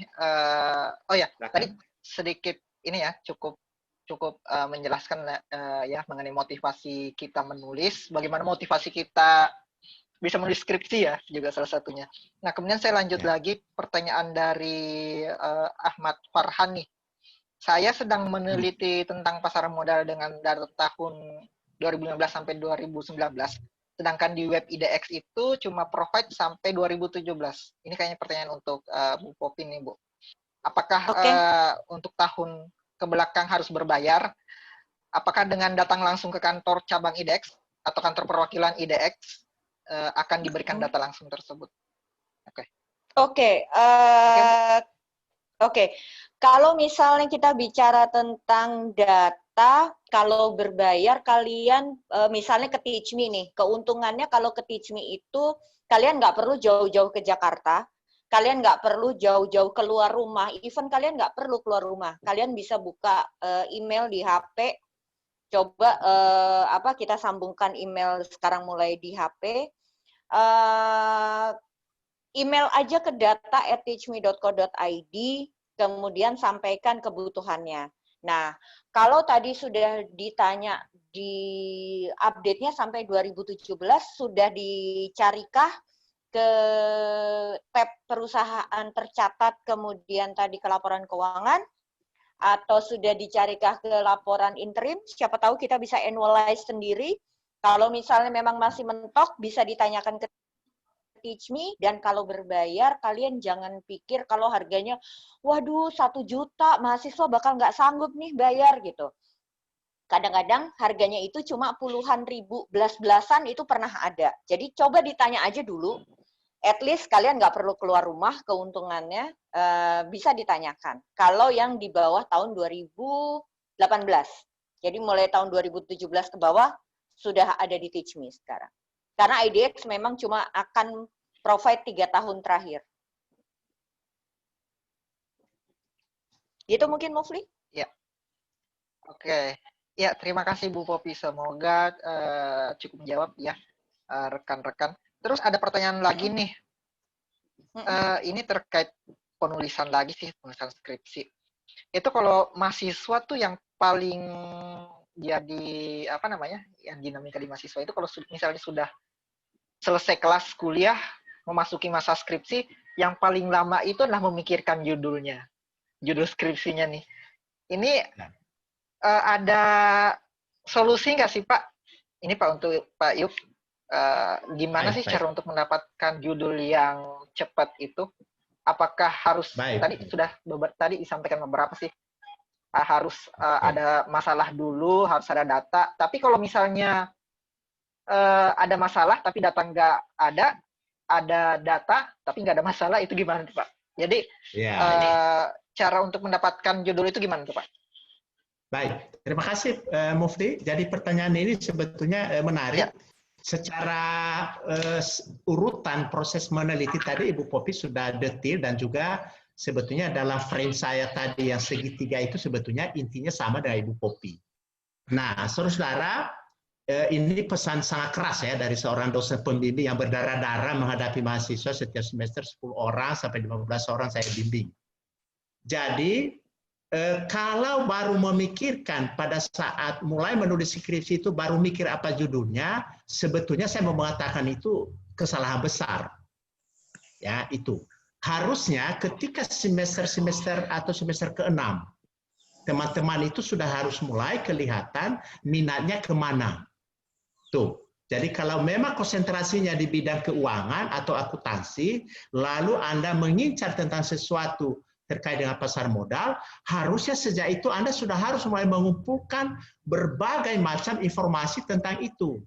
Itulah yang saya lakukan dulu sejak saya bermahasiswa semester kedua, karena hobi saya dulu Mufli menulis sejak semester kedua itu, di koran kampus, majalah, akhirnya ya keterusan juga sampai sekarang. Kalau nggak nulis 1 hari, sakit kepala Mufli. Ya. Nah, biasanya saudara-saudara, ketika kita sudah di ujung semester itu, kita sudah dapat idenya sebetulnya. Nah, tapi bagaimana kalau belum Pak? Ini kesalahan kami ini ya. Oke lah, berarti biasanya dari kampus kan ada arahan biasanya. Ya, kalau di kampus tertentu, dia sudah mensyaratkan bahwa ketika kalian menulis skripsi itu harus punya jurnal utama. Itu kalau level S1 sebetulnya masih boleh melakukan replikasi jurnal. Misalnya Pak Mufli ada tulisan Pak Mufli hasil penelitian di jurnal Teachme. Kemudian saya lihat kok bagus ya judulnya, cocok dengan saya. Boleh kita ambil itu sebagai rujukan dari rumusan masalah, tapi bisa jadi objeknya lain, Mufli. Kita bisa cari objek yang lain. Misalnya Pak Mufli ambil industri perbankan misalnya, ya, jasa finansial. Terus yang lain memilih misalnya di bidang apa namanya industri yang lain. Ya, jadi sebetulnya dengan jurnal itu bisa membuat relevansi apa namanya referensi utama bagi kita memilih judul. Nah, sekarang ini beda dengan 35 tahun yang lalu waktu saya menulis skripsi, cari jurnal sekarang kan bertebaran gratis, di mana-mana boleh kita peroleh, baik internasional maupun nasional. Baik yang sudah apa namanya kualifikasi 1, 2, 3 sampai kepada indeks Scopus. Nah, saudara, rajin kalian membuka itu. Pilih mana? Nah, itu kata kuncinya. Jawaban saya terhadap itu adalah apa minatnya. Anda menguasai yang mana? Kalau Anda keuangan, Anda suka yang disebut dengan capital structure atau financial structure atau misalnya strategi business policy strategi gitu misalnya dalam perusahaan. Itu akan tersedia bermacam jurnal untuk itu. Nah, yang kedua adalah nasihat Ibu Popi tadi bagus. Mulai dengan data. Kalau data sudah ada, oke, coba pikir kira-kira apa judul yang cocok dari data itu. Boleh juga, saya sering melakukan itu. Tetapi hanya bagi mereka yang sudah paham tentang proses penelitian, Mufli. Kalau belum tahu, itu bisa berdarah-darah itu. Jadi, ada data 20 tahun. Bisa dibikin penelitian nggak di sini? Bisa. Seperti tadi Ibu Popi katakan. Apa yang cocok? Kita lihat datanya seperti apa. Nanti tinggal kita cari referensi jurnal, referensi artikel yang cocok dengan itu. Sesudah itu tinggal diramu dia menjadi sebuah judul penelitian. Begitu, Mufli. Nasihat saya untuk itu. Iya. Baik. Terima kasih Pak Yub. Sepertinya kalau misalnya Pak Yub menjelaskan di sini kayaknya nggak cukup waktu ya kalau kita mendengarkan beberapa penjelasan dari Pak Yub.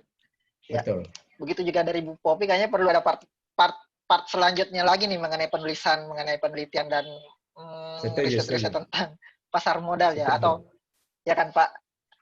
Oke. Terakhir nih, kita udah berjalan hampir waktunya. Saya ada pertanyaan terakhir. Sebentar, mana tadi?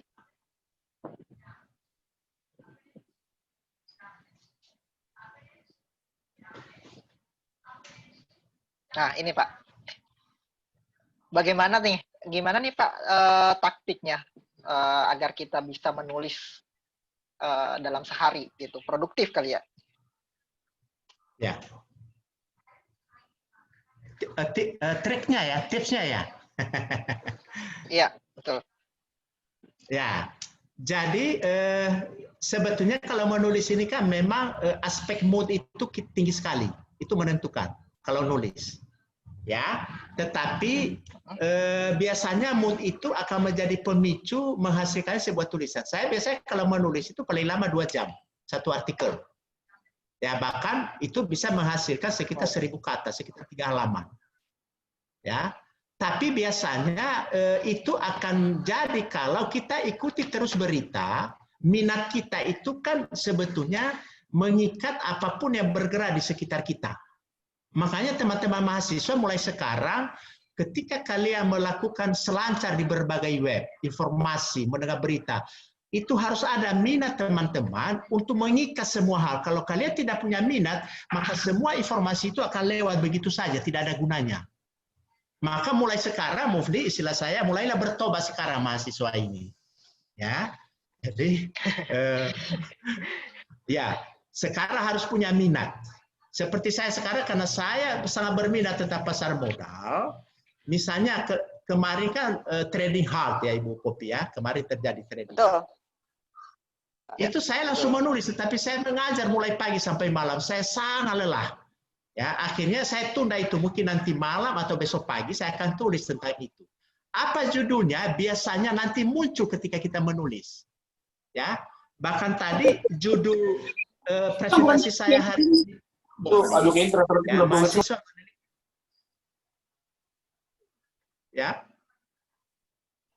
Ya, itu biasanya akan berkembang seturut dengan flow of berpikir kita. Jadi, saudara-saudara, terus terang ini tidak mudah memang untuk dijelaskan sederhana. Tapi saya sering mengatakan begini, Mufli ya, sederhananya. Mengapa si Bruce Lee itu kalau dia bermain pedang tidak kena dirinya ketika dia memainkan pedang? Oleh karena dia sudah sangat terlatih menggunakan pedang itu, sehingga gerakan apapun tidak akan melukai dia.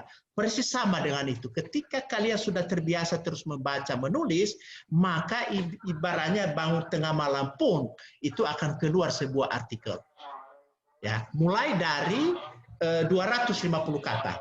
Ya, kalau di Kompas Blog itu minimum 70 kata pun dia akan publish.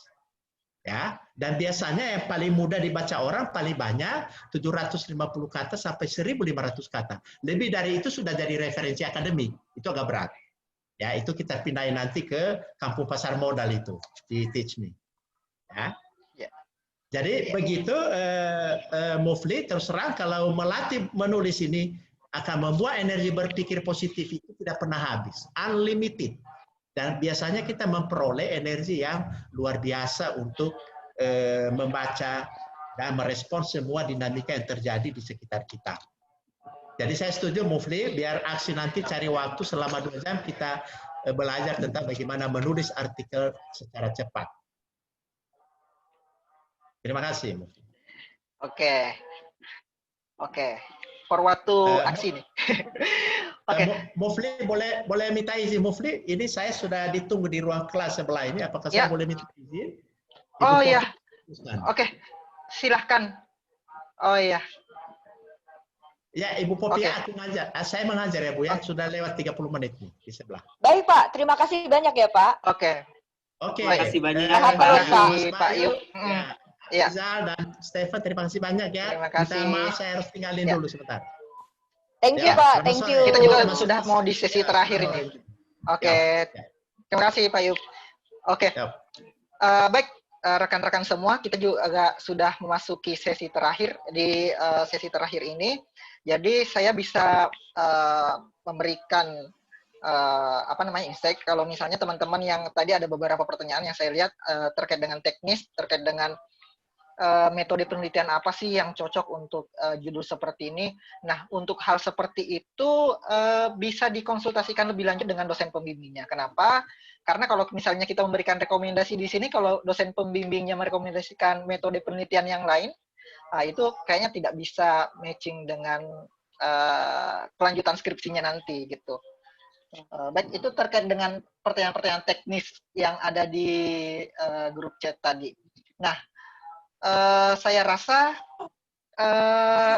dari saya cukup sekian. Gimana, Bu Popi? Saya juga mau mohon izin pamit karena ada meeting selanjutnya.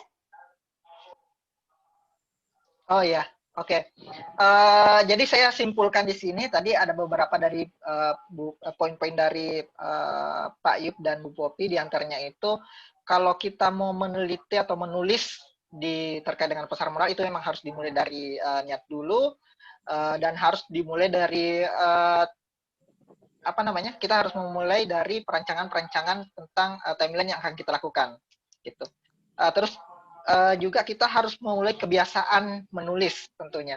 Nah, kemudian terkait dengan data-data ataupun kebutuhan riset di pasar modal, itu bisa dilihat lebih lanjut di websitenya IDX ataupun di websitenya Teach Me, atau boleh langsung bertanya melalui email ke data@teachme.co.id itu untuk lebih lanjutnya.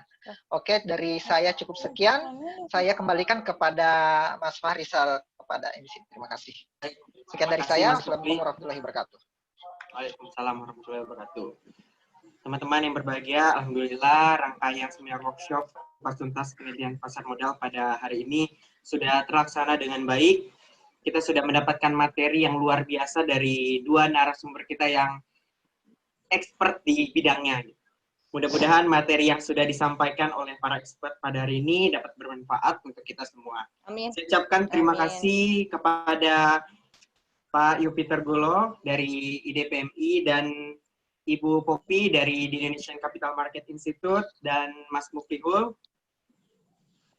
Dan terima kasih juga kepada audiens yang antusias menyimak dan tadi banyak juga ya pertanyaan yang disampaikan dari audiens.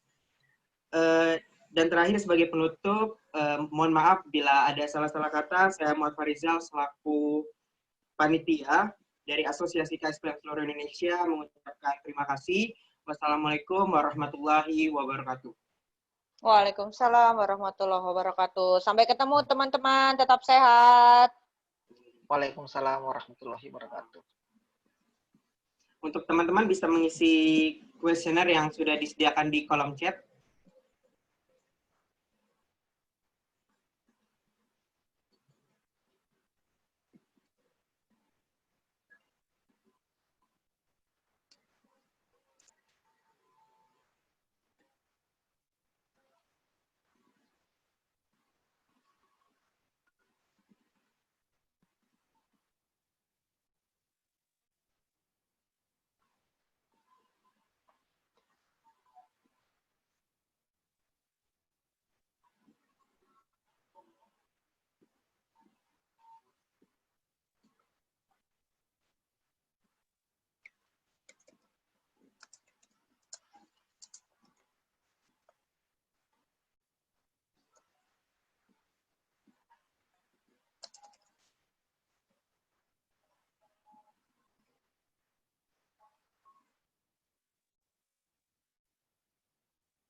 Ngopi yuk.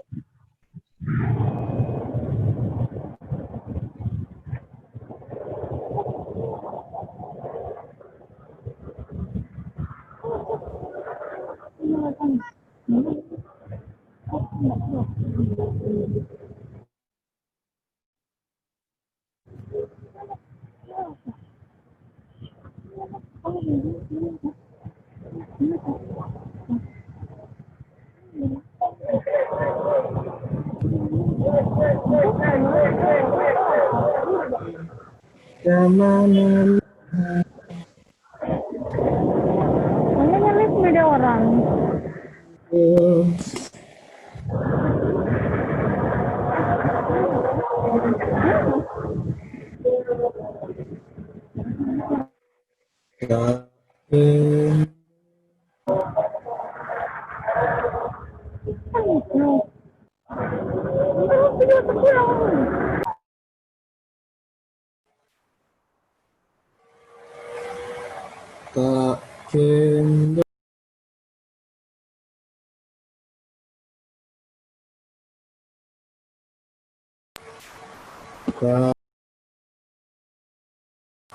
Kak